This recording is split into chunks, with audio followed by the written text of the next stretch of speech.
ভূমিষ্ঠ শিশু কি রাতে জেগে থাকে আর দিনে ঘুমায়?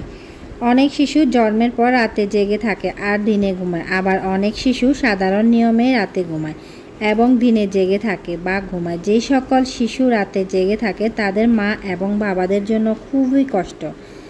আর বাবারা যদি সকালে অফিসে থাকে তাহলে তো আরও কষ্ট। এ বিষয়ে ধৈর্য ধারণ করতে হবে। শিশুর প্রতি বিরক্ত হওয়া যাবে না।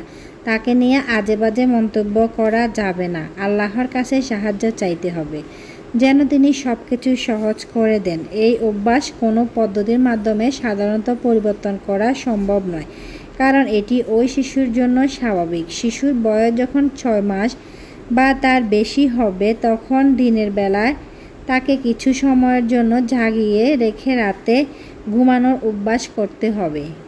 ভূমিষ্ঠ শিশু নিয়ে কুসংস্কার মুক্ত থাকা। সন্তান জন্ম নিয়ে আমাদের দেশে অনেক কুসংস্কার প্রচলিত আছে।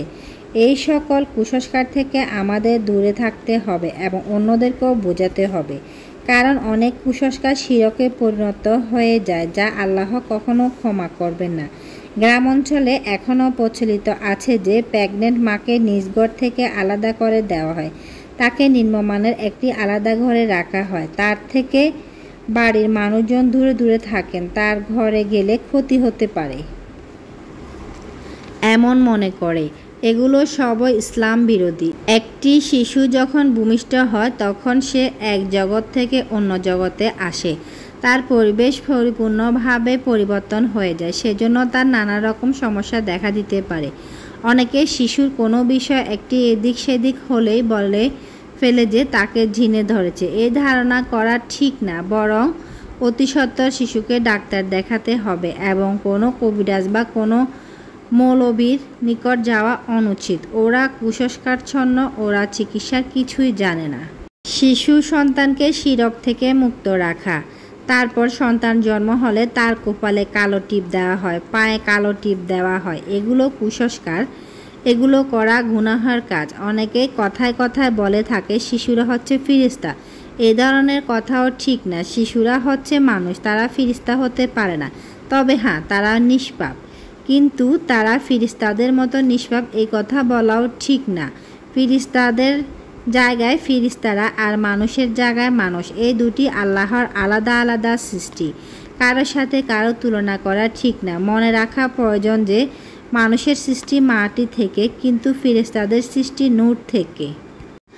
আরও একটি বিষয় খেয়াল রাখতে হবে, কেউ কেউ সন্তানের গলায় তাবিজ ঝুলিয়ে দেয় সন্তানকে জিনভূত থেকে রক্ষা করার জন্য বা কোনো বদনজর থেকে দূরে রাখার জন্য। মনে রাখতে হবে যে কোনো ধরনের তাবিজ শরীরে ঝুলালে শিরক, এমনকি যদিও সেটি কোনো মাওলানা থেকে কোরআনের আয়াত দিয়ে লেখা তাবিজও হয়। শিশুর শরীরে কোনো প্রকার কালো সুতা বা কড়ি ঝুলানো যাবে না, এমনকি কোরআনের আয়াতসহ স্বর্ণের বা অন্য কোনো ধাতব পদার্থের লকেটও গলায় ঝুলানো যাবে না। এগুলো স্পষ্ট গুনাহের কাজ। শিশুর বেড়ে ওঠা এবং ক্রমবিকাশ। 1 থেকে 6 মাস পর্যন্ত। 1 মাস বয়সের শিশু শব্দ শুনলে চমকে ওঠে এবং কোনো কিছুর দিকে নির্দিষ্টভাবে তাকায়। 2 মাসের সময় কাত করে শুইয়ে দিলে চিৎ হতে পারে এবং মানুষের গলার শব্দে আনন্দ বা দুঃখ পায়। 3 মাসের সময় উপর অবস্থায় মাথা ও ঘাড় তোলে, শব্দের উৎস খোঁজে এবং হাসির জবাবে হাসি দিতে চেষ্টা করে। 4 মাসের সময় কোনো জিনিস দেখলে তার দিকে হাত বাড়ায়, পরিচিত চেহারা এবং গলার স্বর চিনতে পারে। 5 মাসের সময় 2 হাত ধরে টানলে উঠে বসে এবং আয়রা নিজের ছায়ার দিকে তাকিয়ে কথা বলতে চায়। 6 মাসের সময় অল্প অবলম্বনে বসতে পারে এবং কথা বলাতে চেষ্টা করে। 7 থেকে 12 মাস বয়স পর্যন্ত। 7 মাসের সময় 2 হাতে খেলনা ধরতে পারে এবং কোনো কিছু পড়ে গেলে তা অনুসরণ করে। 8 মাসের সময় হামাগুড়ি দেয় এবং লুকোচুরি খেলতে পছন্দ করে। 9 মাসের সময় ধরে দাঁড়াতে পারে এবং কারো মুখে শোনা ছন্দ বা সংকেত অনুসরণ করে। 10 মাসের সময় কাউকে ধরে হাঁটতে পারে এবং একাধিক শব্দ উচ্চারণ করে। 11 মাসের সময় হাঁটু গেড়ে বসে কোনো কিছু অবলম্বন করে মাটি থেকে খেলনা তুলতে পারে এবং বাবা মা দাদা দাদি ইত্যাদি শব্দ বলতে চেষ্টা করে। 12 মাসের সময় বেয়ে বেয়ে উঠানামা করতে পারে, হাততালি দেয় এবং 2-3টা শব্দ বুঝতে ও বলতে পারে। ভিডিও ভালো লাগলে একটা লাইক দিবেন। এই ধরনের ভিডিও আরও পেতে চাইলে সাবস্ক্রাইব করে চ্যানেলের পাশে থাকুন। আজকের মতো এখানে বিদায় নিচ্ছি। আল্লাহ হাফেজ।